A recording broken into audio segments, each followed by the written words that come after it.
Hi, so here's the Xbox, and right now we have an HDMI output.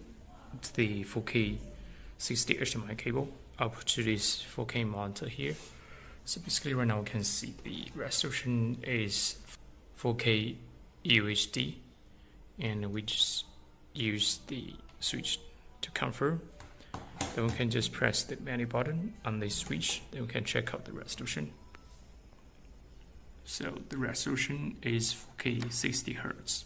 And now what we're going to do is we're going to have this HDMI cable connect to this 4K 4x1 HDMI multiviewer. Then we have the input 3 with another HDMI cable, then connect to this one. So this is the connection we're going to show as the next video. Thank you. So now we already have the Xbox through the HDMI cable, then input to the 4K input 3, which is the 4K 60 input, then the output, HDMI output to the monitor, and right now we can check out the resolution. It's still 4K UHD, which is the 4K 60 resolution. We also can press the menu to check out the resolution. So you can see it's 4K 60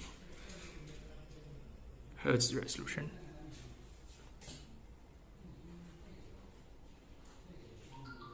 Okay, thank you.